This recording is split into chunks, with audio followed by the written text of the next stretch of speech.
All right, everybody. Welcome to Scene, Subplots, and Sidequests. I'm Joshua Awesome here, joined with my co-host. Chris CKJ, how you doing today? What's up, y'all? We have an exciting episode today. We're going to do the usual. We're going to talk a little bit about TV shows, comics, See, movies, Subplots and manga, Sidequests, video Joshua. games. Um, a little change in the show too, as a new thing kind of came up that we're going to talk about as well. But we're going to go ahead and start off with some video game news. We had Mario Day come up March 10th. Chris, Yeah. did you play any Mario? Did you check out any Mario Day news? Yeah, I did check out some Mario Day news. I like some of the games that they're coming to the Nintendo Switch. But one of my favorite things from that Nintendo Switch was that Mario Lego cart, dude. That thing was freaking sick. Yeah, all the Lego Mario stuff is pretty fire, honestly. There's a lot of like cool things that they have, and they're focusing on the Mario Kart. So they released this giant like Mario Kart statue, pretty much, I guess is the Yeah. best way to describe it. And yeah, man, it looks great. I mean, that's like a showpiece right there, right? That's like a Mm-hmm. centerpiece, something that you would want to put behind some glass or in a like nice cabinet or something like that to show off.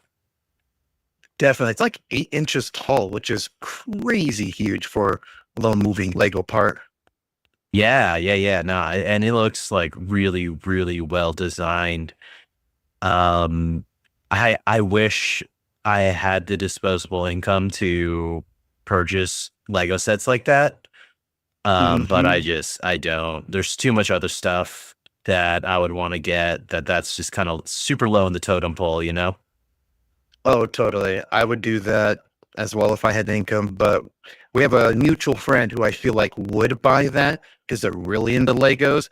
And if he did, I'd ask him to, show it to me in person. Yeah, right. Like somehow transport it. Exactly. Yeah, other than that, it was pretty underwhelming. There's like some discounts off of Mario games like there always is. But nothing really Hmm. too special. I feel like they're really saving it for this Nintendo Switch 2 announcement. That makes the most sense because I mean, if you're gonna launch a new Mario title or a new Nintendo title, might as well be on a new system. Although I did see a photo of them talk about this airplane, Blue Jet, that have like Mario characters on it, but the Mario colors on it was pretty cool. Yeah, the Jet Blue, I think it was what it was. Hmm. Yeah, that looked That's pretty right. sick as well. I was excited for the Super Mario RPG discount, I guess, just because that Mm. is a game that I love, that I grew up with, that I'm glad they kind of like remastered for the modern age. Yeah, I remember playing a little bit when I was younger, but I never really like fully played on. It might be a good time to buy with a discount and see what I was missing. Yeah, yeah, especially since you kind of started getting into RPGs, so that kind of makes sense. 100%. Awesome. Why don't you talk a little bit about the Nintendo Gold coins? I didn't really know too much about it until you sent me that article. Yeah, so it's a discontinuation of the Nintendo Gold points. And essentially, you would make a digital purchase or a physical purchase, and that would earn like in game, or not in game, but in Nintendo currency that you could use for buying games, DLC, or help with purchases like Hmm. that. And it looks like it's going to be discontinued on March 24th of this year. So if you've got any, it's worth spending it. So if you had, play Pokemon and you want that DLC, but you didn't want to pay for it, this might be a good time to use it. Because after that, you won't be able to earn any. I looked a little bit on their website. They didn't have a whole bunch of reasons why they decided to cancel it. They just said, "Hey, we're canceling it and we're moving on." And yeah, it's kind of weird that they decided to do that, even though they've had this like little program going on for a whole while. Well, it's something for the fans, and Nintendo hasn't really been known to really fan service or cater to their fans. There's the people who litigate against their own community who try and throw Super Smash tournaments. Dude, don't get me started on that. That was wild. Or their whole infringement of like, nah, we keep the idea of throwing spherical things at monsters. That's our gameplay. Right, right. And then in some other video game news, Square Enix kind of announced that they're trying to revitalize the Chrono Trigger franchise. Have you ever played Chrono Trigger at all? No, personally, I haven't, but I heard a lot about it, and I feel like I'm being missing out on this from the Trigger. Yeah, it's an old classic. It's from the Super Nintendo days of gaming, kind of like my era of gaming, honestly. And it was an RPG, and the art's gonna look super familiar because it's gonna be very Dragon Ball-esque. It's like that, like kind of like time Oh, period and like era of uh like culture. And yeah. it is one of the greatest RPGs of all time.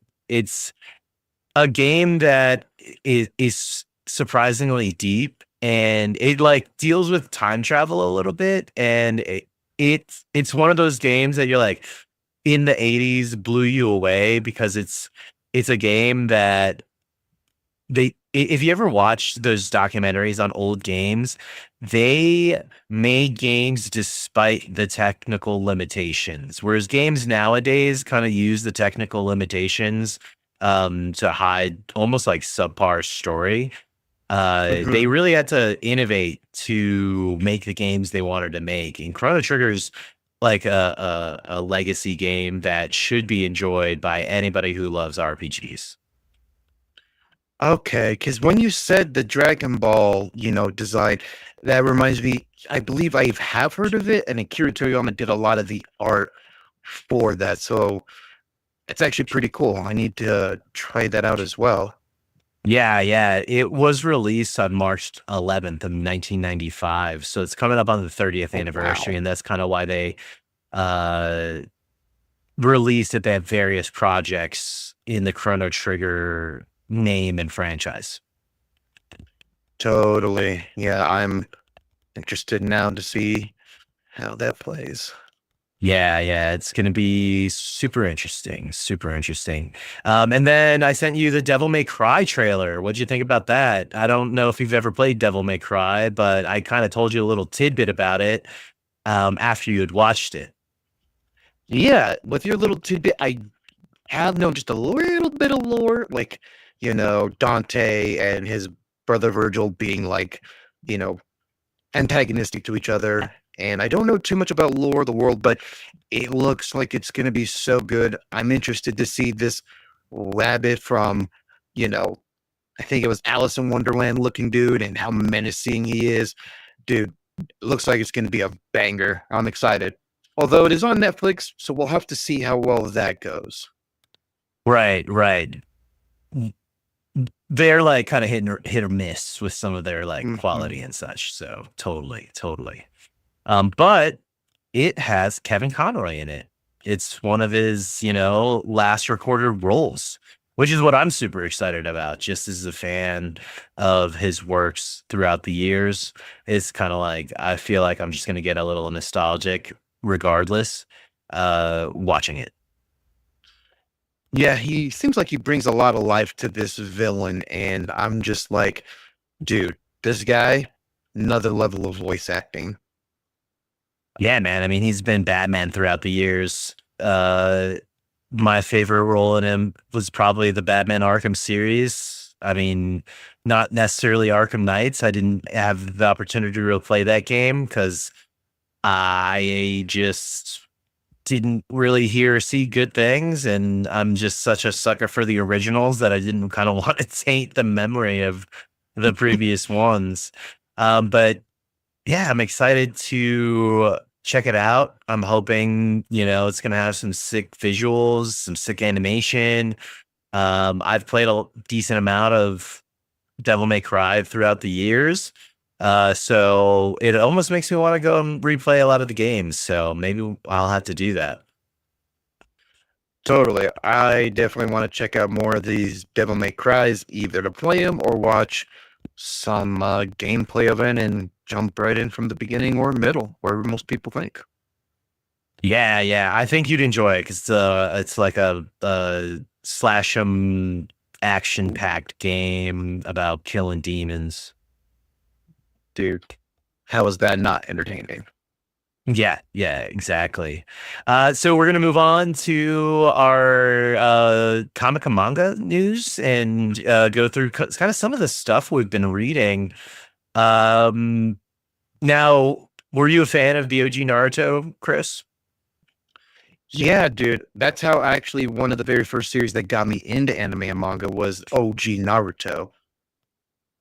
Nice, nice. Yeah, I mean that was the natural progression. Definitely after Dragon Ball, Naruto kind of hit the zeitgeist.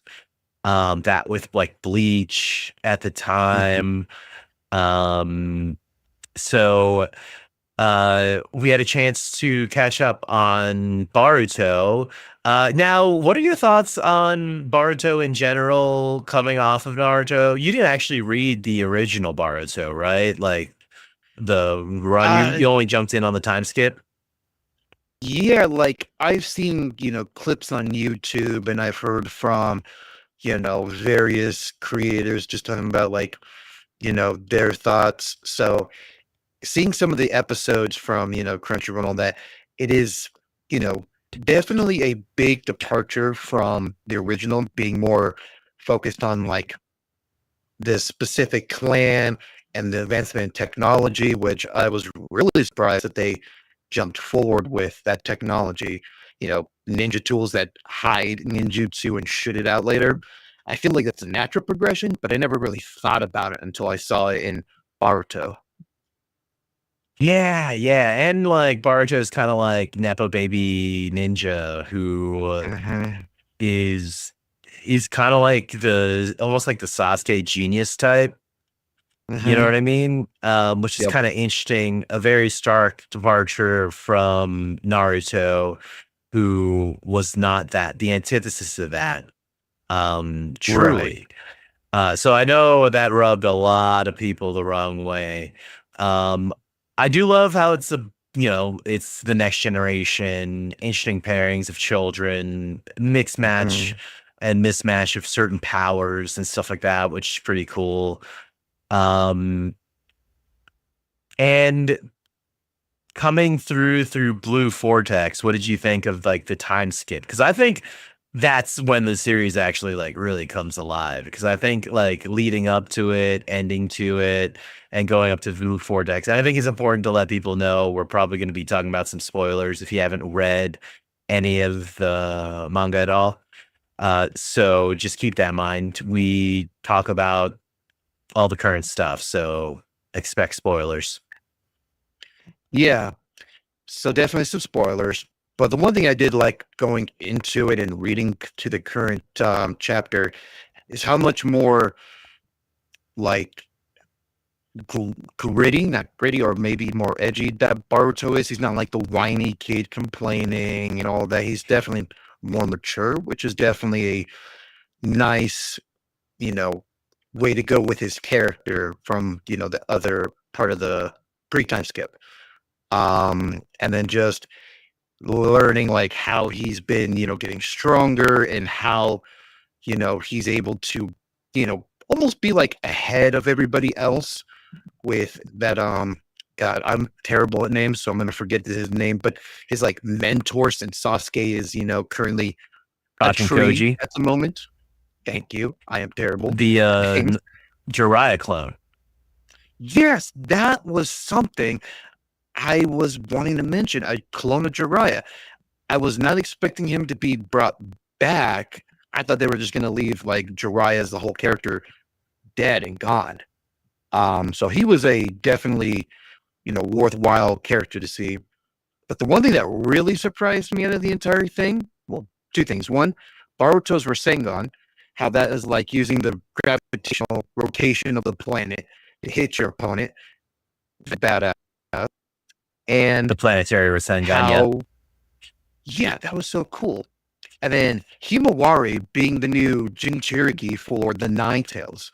For anyone who doesn't remember, Naruto used a mode which burnt all of Kurama's chakra, and it came to be, reborn in his daughter. And that was actually really cool because I thought they were going to get rid of Kurama, who was pretty integral for the entire story, and then just end up disappearing. You're like, well, there's a good character gone, is Right. what I thought.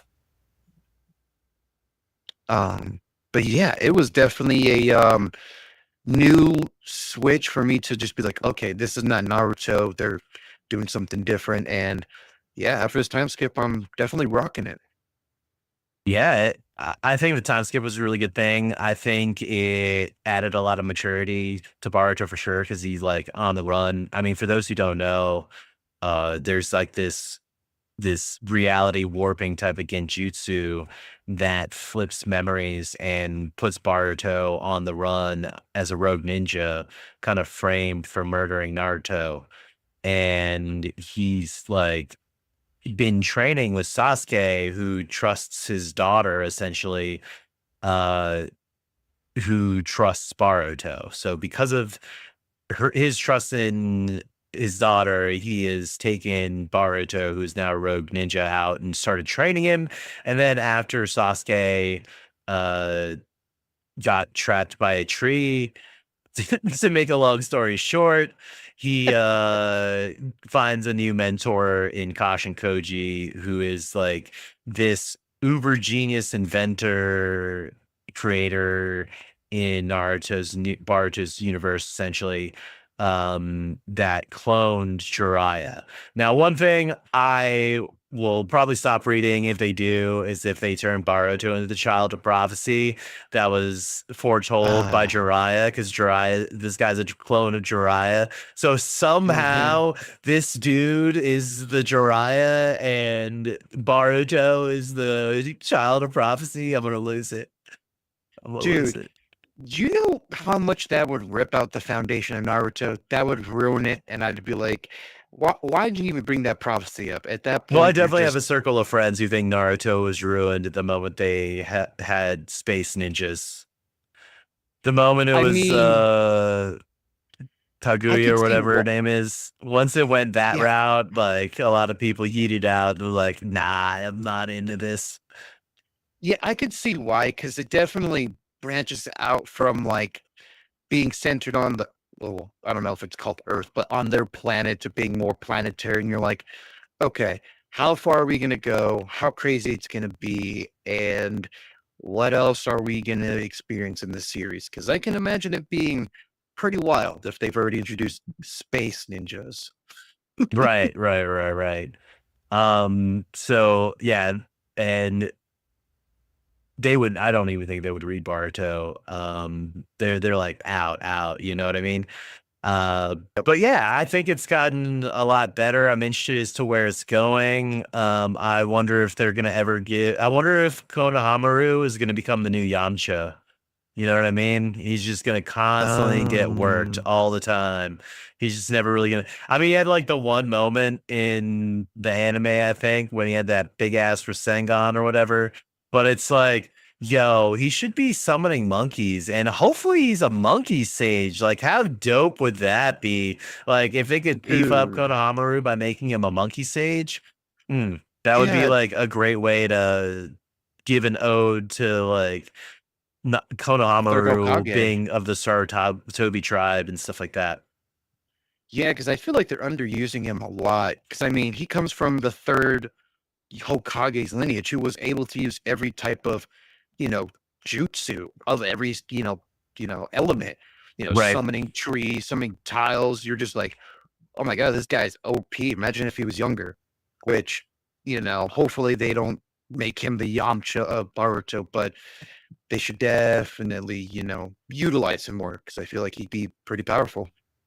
And then another manga we're reading is The Lazy Sword Master. Now, how far are you into that? Are you Mhm. completely caught up or I am 100% caught up, and at the moment of the most recent chapter, they are being on taking a break, so it'll be a couple of months before they come back. But it's definitely a good series. I love it. Okay. So I've only read up to, and again, spoilers. I've only read up to where he confesses to Ilria or whatever her name is. Ah, yes. Yeah. So I've only gotten up to that part. I know he just fought the Archmage, Yes. and like completely worked him, and then he like got all like uber pissed, and then he completely worked him again, but without even attacking Yep. him. He just his aura, you know, Yep. he was just like, yo, showed up just instantly like where he was. Which So yeah. So there's probably a decent amount that happens between then because there's I think about 7 or 8 chapters till it goes on the break. So yeah, which is actually cool. I really want them to explore his like headspace of like, what do I do with this power? Because after that mage, he's like, I will never stop coming after you or your family. And he had a moment in that chapter to kill that mage, and then he stopped, and he's just never really put thought in like, I'm about to end a human life. What do I do? I don't know how to come to that realization. And I hope after they come from the break, they elaborate more on that type of mental health space, because that could definitely change the whole character of a person and it depends on when. the world that you're in too, right? Like Mhm, if you're in Avatar, well, there's not that much like killing. It's a kids show. They're not really going to show that. mhm, But if you're in a more brutal world and you're trying to not kill, I mean, that could end up being a liability. I mean, we're probably going to touch on that a little later when we talk about Invincible, quite honest. But mhm. you know what I mean? Like, depending on the world and the level of brutality the world you're in, killing might be a necessity. I mean, Oh, we have the luxury of being in a world of rules and society and murder and revenge being looked down upon, so there's not incentive to do it. But if there was a world in which that was all fair game, like not killing somebody who's going to come after your family is going to be bad. 100%. So I hope they delve more into that, because if I talk any more, I don't want to spoil it for you. I want you to catch up, and then we'll talk about it. Perfect. Let's go ahead and jump into some of the comic books that we've been reading because I feel like we read a decent amount of comics over the last week. Oh yeah. Now I already kind of know everything that happened with the Eight Deaths of Spider-Man because before even starting this podcast, I was following it on Comics Explained. But what did you Mhm. think about the latest issue within the arc? It's pretty cool. You got like Spider-Man doing his thing. Then you have Doctor Strange in his astral project form just following Spider-Man, telling him like, hey, this is going to be brutal with every single fight you had. And I had to make a deal to make another deal to keep the Earth safe. And just not only that, but just, him talking with Black Cat, stealing something. That was pretty cool. And then the whole design of Spider-Man actually having 6 arms just makes the thematic theme of Spider-Man work really well. Yeah, and it's like, that's the thing about Peter Parker is he also just doesn't really give up. He's a very Hmm. resilient type of hero. That's something that's been a part of like Spider-Man for a long time, especially as like more writers got a hold of him. They added to his resilience and his ability to kind of like take a beating and give a beating a lot over the years. Um, so that's like a key component of the character. Now I'm excited to talk about this because I actually haven't read too much Ghost Rider over the years. So when we put Spirits of Vengeance on the reading list, I got super intrigued because I generally don't know much about Ghost Rider. And in reading this, both Ghost Riders are active that I knew growing up in terms of Danny and Johnny. And then Hmm. there's another Ghost Rider who's separated. Again, spoilers, I guess, before I get into this, but separated from the spirit of vengeance and has been like a scarecrow, and then like goes on Yeah. a path. to try and get back to his host, but OG like Johnny Blaze and Danny Ghost Riders are still there. I just want to say one of the things I love about this book right now is the art. The Oh, art so is good. so good. The covers on all the issues so far have been top tier, in my opinion. I've been loving it. What did you think, Chris? I really did like it. They definitely brings new lore, which I'm not too familiar with Ghost Rider, other than the, standard like made a deal with Mephisto or whatever deal, comic you're talking about. Johnny Blaze and like the different Ghost Riders that are out there, some of them. But having this new spirit of vengeance come into play and being like very weak and fighting the he's purple, by the way, just kind of give you like representation purple, very bulky, and him just like, hey, I need to go to my host, I need to go and combine with them. And then you talk a little bit later and how this green Ghost Rider comes into play, supposedly taking his power or knows where his host is. And I'm just like, wow, this is some cool new stuff. And I just want to see more of this expanded on of like, why did they separate and how did they separate? And are they going to combine together? Or are they going to make a whole new spectrum of Daredevil, or sorry, not Daredevils, but Spirit of Vengeances? So I'm excited to see where this continues. Yeah, and each Ghost Rider has its own unique like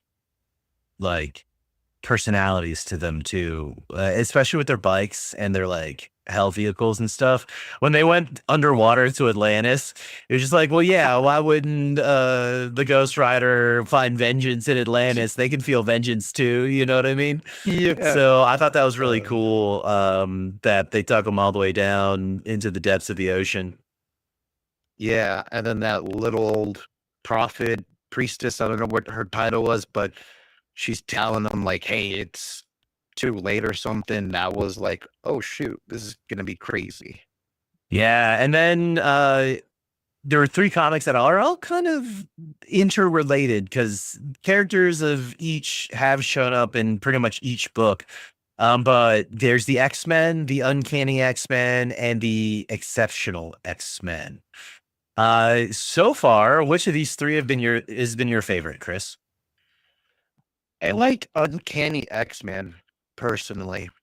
I just love how, we focus on Rogue being like a leader type of character, which, I don't know too much about Rogue. I know, basic, like, comics of Rogue, and just seeing her trying to be this leader and encouraging, Wolverine in this one and helping those kids, Right. and her fighting that like you eureka moment when she's fighting this. I don't know what her actual name is because it's escaping me, but she looks like a hag or Baba Yaga from D&D, and she just like taking hits from Rogue. And if you know anything about Rogue, she's freaking powerful. So for it to take a beating and not really like care is quite terrifying.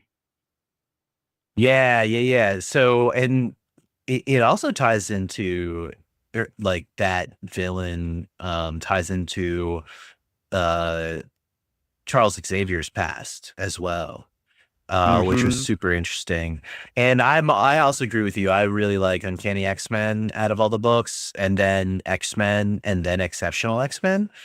But I thought it was interesting. I really liked how it tied it to the first issue with the kid that was terminally ill. Hmm. And like how that all comes back about and kind of Yep. gave Rogue the will she needed, the hope she needed to kind of bounce back and ultimately defeat her. Um, and then they're using the Xavier Institute as a new mutant prison. Oh man, that's Yeah. messed up. Dude, it was so wild because she said, the director, she's this like warden of this prison. Yeah. She's like, we're gonna leave the cerebral room alone and use it. And when she said that, I was very terrified because you can only imagine how a person like that can do with what Cerebral can do. And I'm just like, this is not going to be good for the X-Men, but it will be an interesting tale to tell. Yeah. It in like it touched on the other book, right? With X-Men, which Mm-hmm.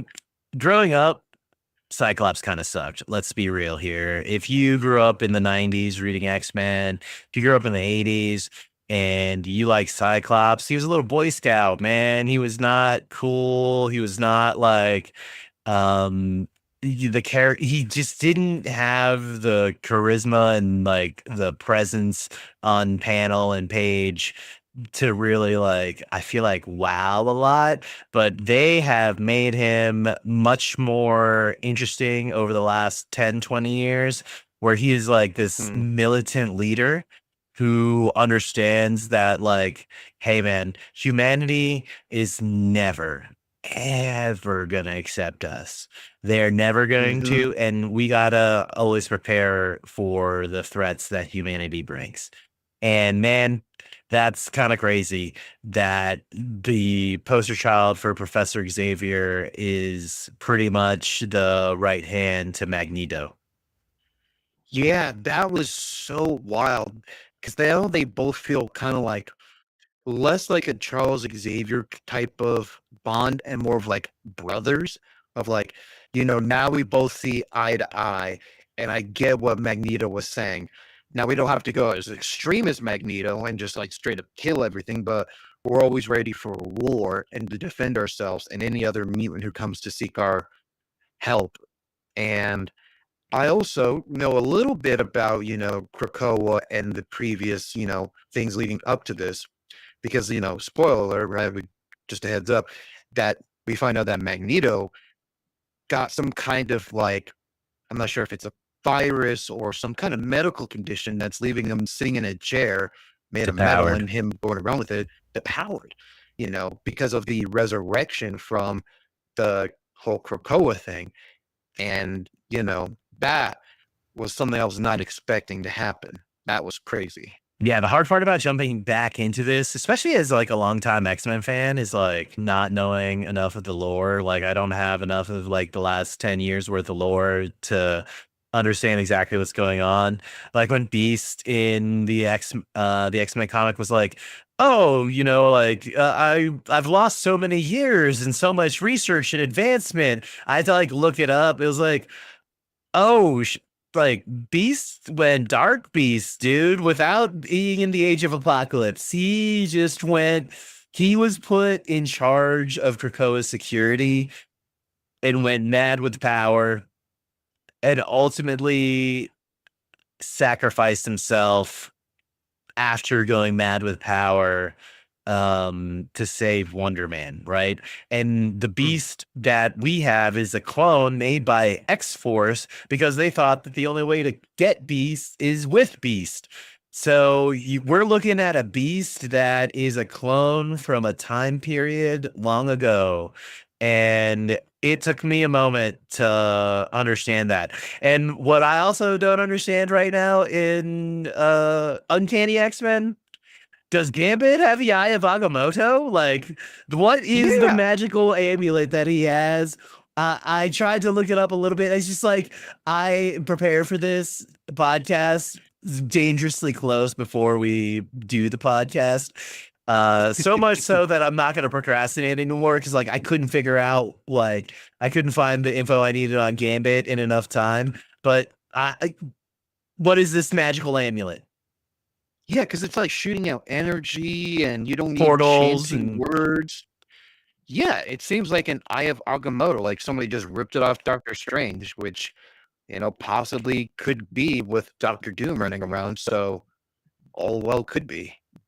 yeah, so I mean, maybe I don't know. I don't know. I gotta find out though, because he's just like busting out this magic amulet. Like I knew Rogue and Gambit got married. I figured that out. That was Yep. pretty easy to figure out.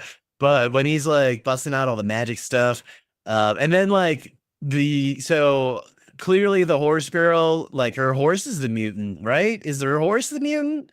Is that because I she's think not the it's mutant? They said that she's not the mutant.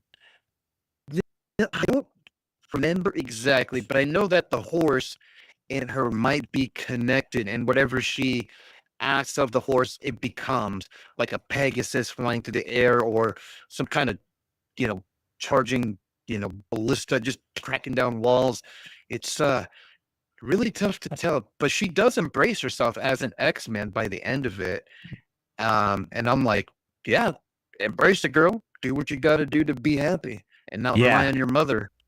Now the one that I'm like, I guess least interested in, which kind of sucks because like I'm a big fan of Kitty Pryde, is the Exceptional X-Men. But it's only Mm. three issues in, so it's not like Oh, okay. it's like that far. It's only like 3 issues. But I don't know. It's just I've never really like Emma Frost has come off of her own like adventure. Feels like she's really like strong arming Kitty Pryde. She just wants to like live a normal life and just kind of forces her back into it without her permission. Just like, hey, you're going to be part of this. Um, Not as vibing with it as Uncanny and X-Men, but they're also very intertwined. So maybe I kind of really like how they're mixing up their stories. I also feel like Rogue contacted Kitty Pryde and she said she wanted nothing to do with the X-Men. So she Yep. is part of her own X-Men team. Like, yo, what a huge slap in the face to Rogue. And to go with Emma over Rogue? Come on. Yeah. Like, don't get me wrong, right? If you're just the way she could have said it, be like, hey, I just want to be normal and I want people to think that I'm normal, right? She really came off really pissed off. And I'm like, I get it. I get why you're mad, but no reason to be a douche because if you need some power, well, no, look further than Rogue because she's got it in spades. True. It's true. Now, I had a chance to read this, but you haven't read any of Wolverine yet, have you? I have not, but I'm interested to hear your thoughts and what you think. Okay, so it's pretty interesting because Wolverine and adamantium are pretty synonymous, and Wolverine has a lot of enemies who have adamantium. And right now, so the premise is Wolverine is off. He got rescued from the prison from Cyclops, and then he said he's not going to be part of the team. So in between the time in which he's like not part of the team and gets joined up by Rogue, he's getting hunted by um uh oh man, what's his name? He has adamantium arms, like his skin's made of Oh, adamantium oh, in certain parts. um I think his name's Cyber or something like that. And they scuffle, they fight, Wolverine kills him, but at the end he's resurrected and his adamantium arms are now turned into gold, which is oh, adamantine, which is kind of oh. interesting because adamantine is like a mythical type of ore in most fantasy settings. Hmm. And like D&D, it's one of the toughest substances along with like mithril and stuff like that. Um, so Wolverine is, and it then cuts off to like Lady Deathstrike, and Oh, the killed Cyber goes out to Lady Deathstrike, gets her, and her adamantium claws get turned into adamantine. And something about oh, Wolverine and adamantium is awaking this kind of like primal force. And interesting. apparently adamantium is like impure. And Oh, there's something going on with that. And that's how far it is in Marvel Unlimited right now, as far as the digital. The physical comics are a little further ahead, which makes me want to immediately start back up some comic subscriptions. yeah, that's actually really cool. Because I mean, this Barry, I might get this wrong a little bit, but back in the day, I believe they also mentioned that adamantium was a combination of many different, metals in a specific, construct of like its process.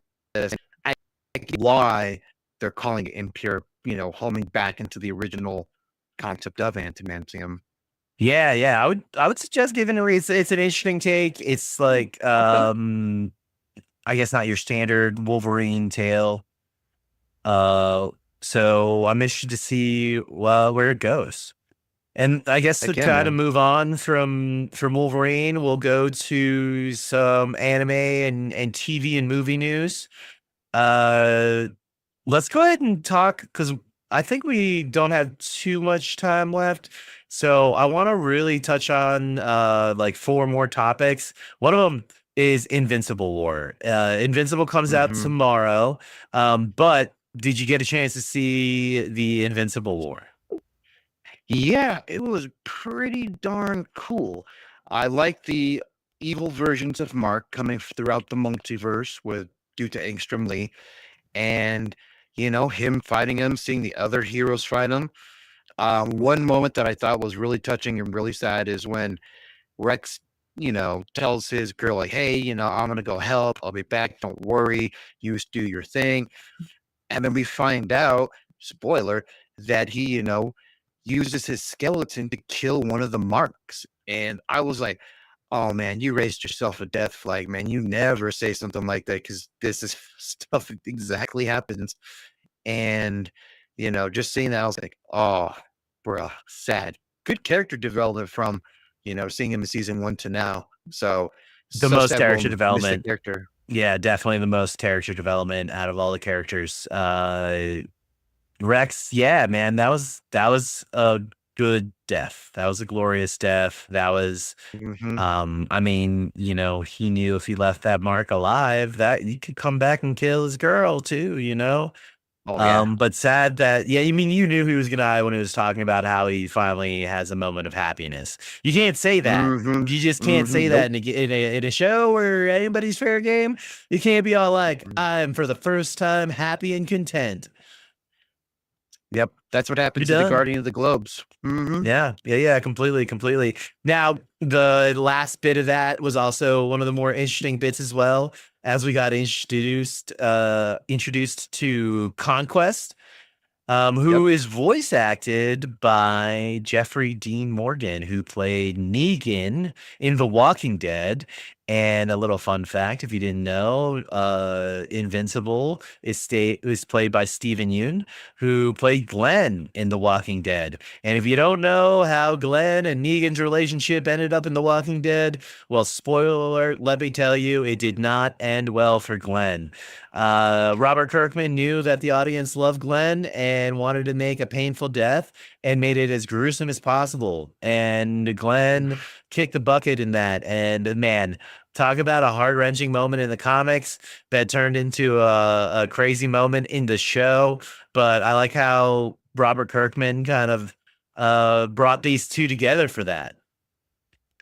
Yeah, I do like the voice of Conquest, and I just like that threatening pose he makes. He's like, "Hey, I'm not like this other Viltrumite talking about the peace and utopia that the Viltrumite Empire will bring you. I'm here for conquest and to make you submit and or die." And just that threatening presence after he takes a big ass hit from Mark, it's like, that's what I'm talking about. So I'm interested to see how that fight goes. Yeah. He was like, I want you to resist. I want you to Hmm. fight. This is fun for me. Shoo. Yeah. Yeah. Well, we're gonna Oof. see. I mean, Mark's been constantly leveling up. He's been constantly getting bits by bit stronger. So, um, Conquest is it's there for a specific reason, and we're gonna see if Mark can hold up. I will have to say as the last point, he does need to kill Conquest or one of his variants because they're just going to keep coming back, and we know that that's never going to be good and invincible if they come back. Yep. Well, I mean, I've read too much ahead to know, but you know, when you got Batman level intellect, you start to prepare for every outcome. Mm, mm. Yeah. So Invincible War, the season finale is going to be coming up. It's going to be Invincible versus Conquest. That's gonna be interesting. I just gotta say, for like, people thought Invincible was a crazy show before. It only escalates and gets crazier and faster from here. You know, one of the things is Robert Kirkman planned for, I think, 8 seasons. I think he Oh planned shoot. for 8 seasons. I mean, the comic book's already done too. Like it's ended. The story's been told. So there is a beginning, middle, and end. It's not like comic books with major characters that are still going. He had a conclusion. Oh, that's good. I like a good beginning, middle, and end for sure.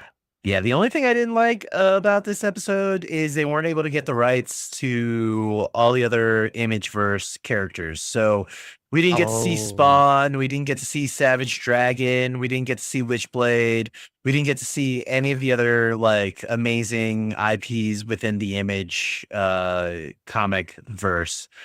Because there were certain things that were said by characters that were placeholders for the more popular characters, like with Spawn and stuff. So yeah, that was the only thing that didn't make it feel as grand as it could have been. Is if they were able to get those properties. totally. Now, I Um, also sent you a couple things. You got to see Mortal Kombat's T1000 in action, kind of a mix of Yeah. some video game and movie news. But you know, the T1000 is coming to Mortal Kombat. I know you probably don't play too much Mortal Kombat, but what did you think of that trailer? Yeah, I was gonna say, I thought it was so cool. I love how they integrate a lot of the scenes from the movie into this game, like him turning to liquid metal and going behind the player, coming out, or him turning completely silver, being you know, unhittable for like a couple seconds, and him just that fatality. Very nice. Yeah, yeah, that was pretty much ripped straight from a lot of the action sequences from the movies and stuff.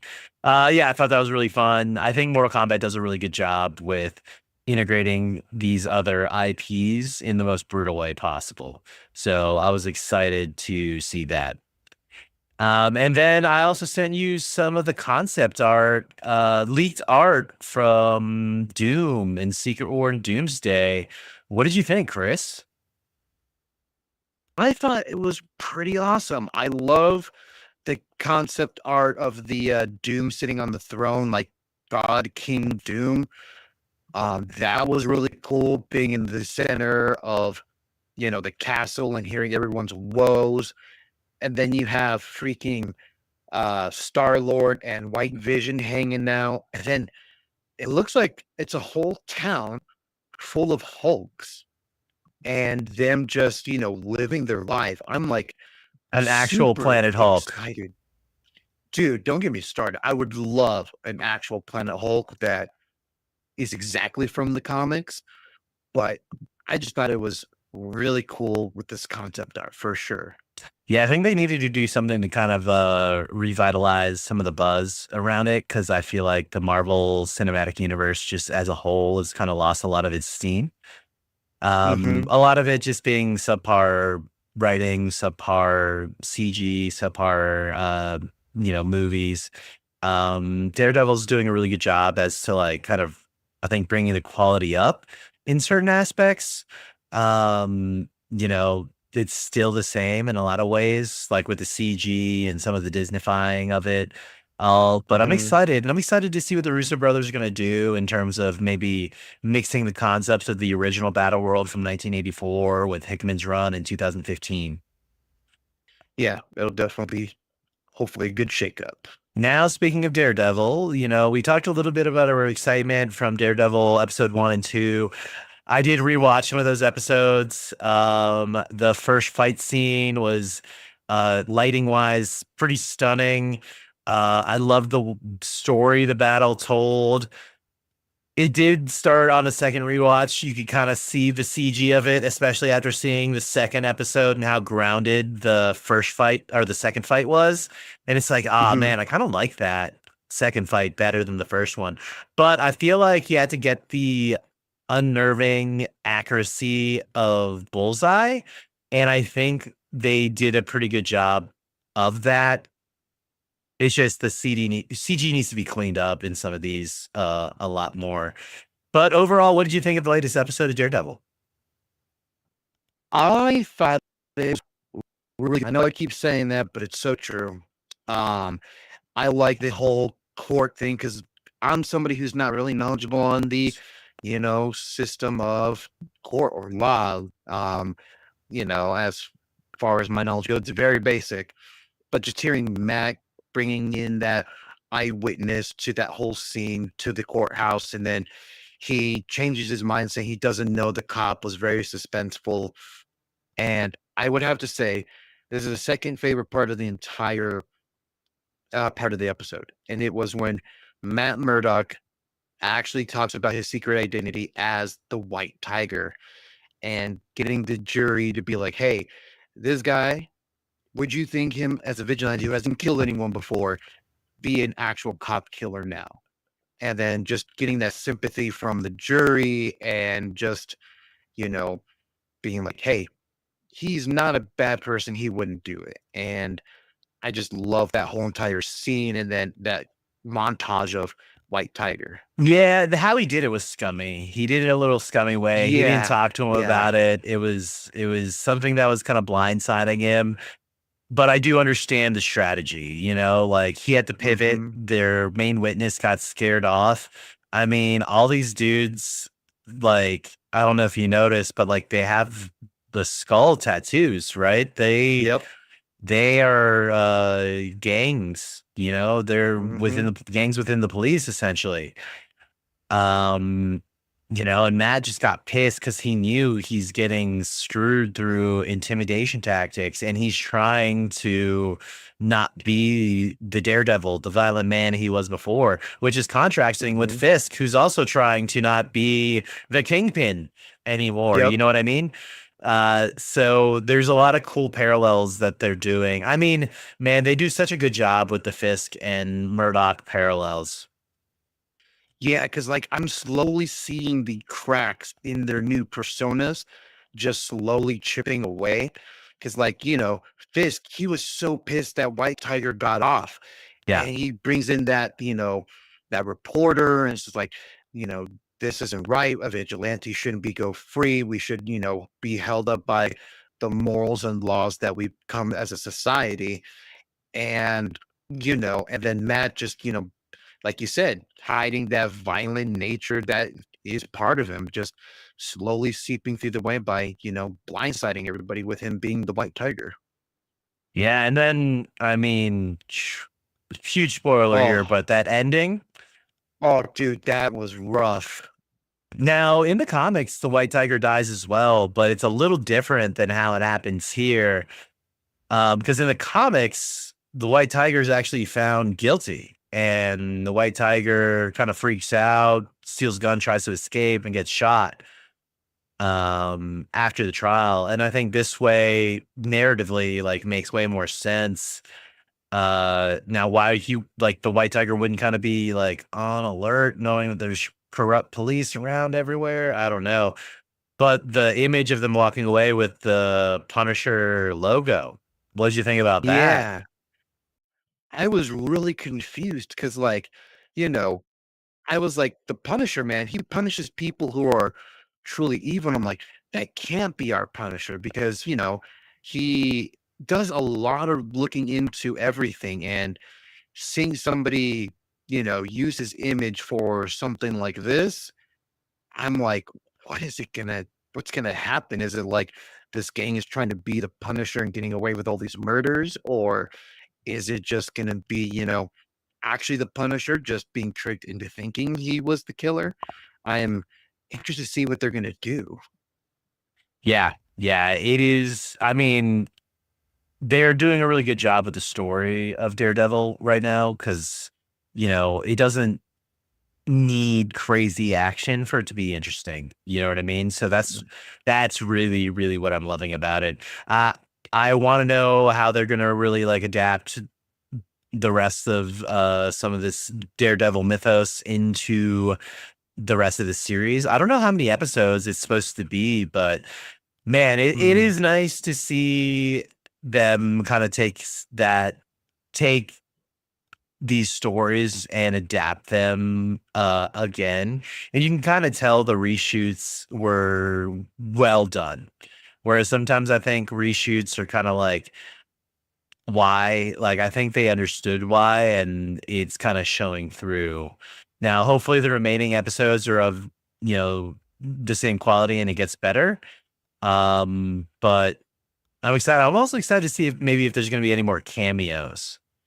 But Yeah.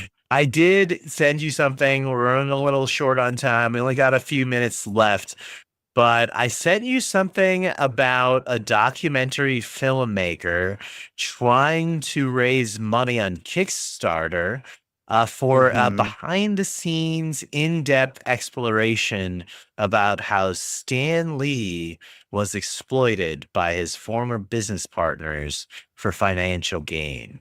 Directed by John Bolerjack, who worked closely with Lee during the last 4 Hmm. years of Lee's life. He was an assistant. Um, what do you think of this? Oh man, there's so many thoughts and feelings into this. Like, one, why is he raising so much money for this, documentary on Kickstarter? Like, why don't you just make it and, send it out so that way everyone can do it?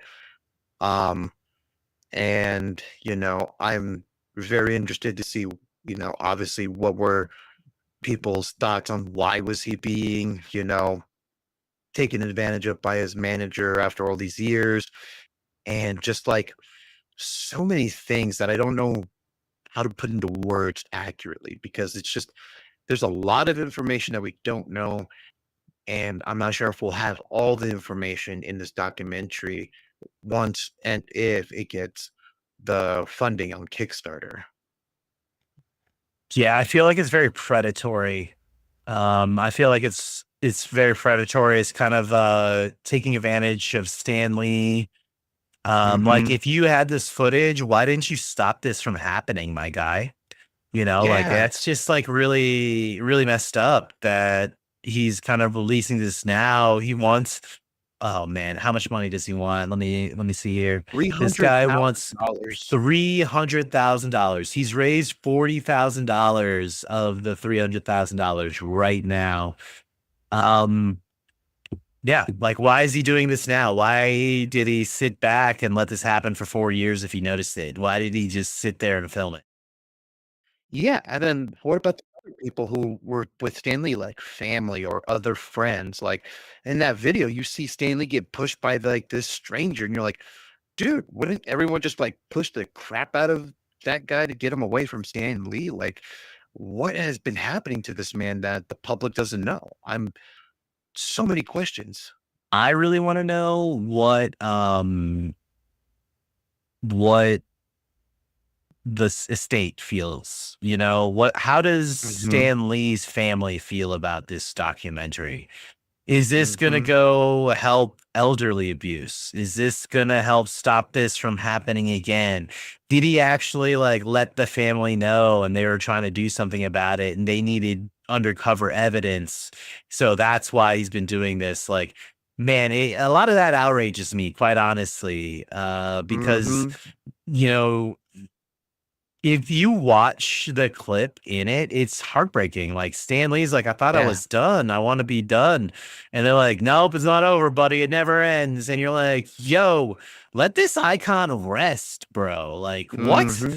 It's just Yeah, it's because kinda sickening.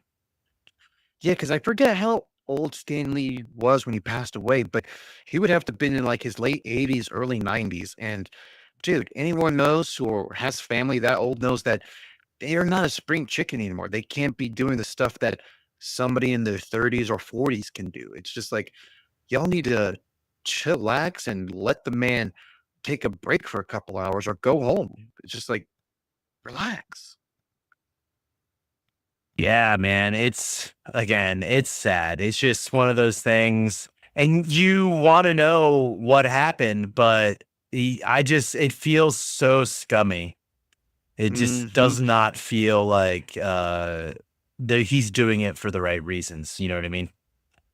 Yeah, it's a lot of emotions and a lot of questions. And I just want to be like, why now? Because like in the thing, or at least a document post that I saw, he got like a restraining order from his previous manager for 6 week past. And I'm like, why was it that soon that he got that? Why wasn't it within those 4 years that this, all started? Or why wasn't it sooner? Like, what was keeping Stan Lee from doing that sooner? And just, just doesn't feel right. Like you said, just doesn't Yeah. add up. All right, Chris, we have come to the end of our time. We've hit an hour. Thank you all for listening. Truly do appreciate it. We finally got our YouTube stream working. So if you like listening to us nerds talk, please feel free to like, comment, subscribe. And thank you so much. Thank you. See you later.